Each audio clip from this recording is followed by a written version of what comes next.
Dr. Campbell did first attempt to bring up supposed false facts pertaining to the Quranic views on the universe, and you did refute these accusations. However, it was not addressed what the Bible says about the shape of the earth and its other aspects.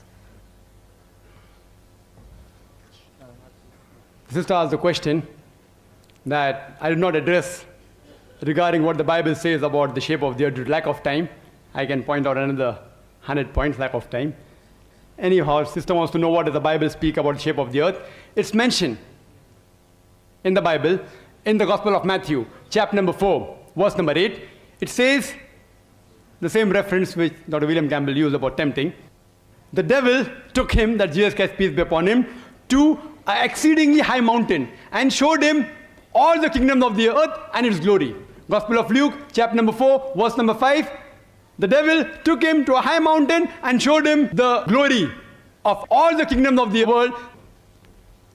Now, even if you go to the tallest mountain, the highest mountain in the world, that's Mount Everest, and supposingly you have a very good vision and can see for thousands of miles together, yet you will not be able to see all the kingdom of the world, because today we know the earth is spherical. You will not be able to see the kingdom of the opposite side of the world.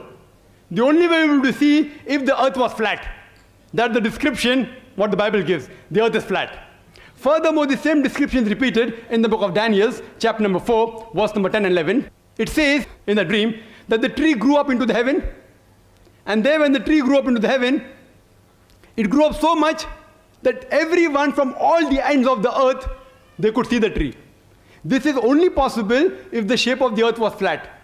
If a tree is very long and the shape of the earth was flat, it's possible.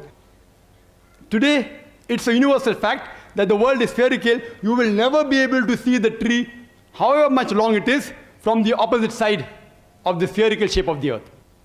Furthermore, if you read, it's mentioned in the First Chronicles, chapter number 16, verse number 30, that the earth does not move. The same is repeated in the book of Psalms, chapter number 93, verse number 1, that Almighty God, He has stabilized the earth. That means the earth does not move. And in the New International Version, it says that God has established and stopped the movement of the earth as though 1 minute. The earth is 1 minute left or 1 minute? 1 minute left. I thought you asked me to wait for 1 minute.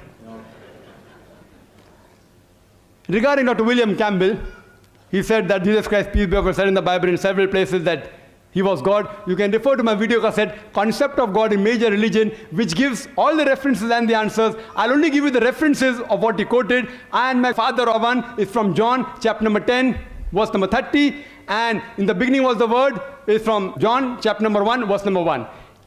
You go to the context and you'll come to know Jesus Christ, peace be upon him, never claimed divinity. You can take my cassette, which is available in the foyer outside, Concept of God in Major Religion, and similarities between Islam and Christianity, which give the details that Jesus Christ, peace be upon him, never claimed divinity. Time. Thank you.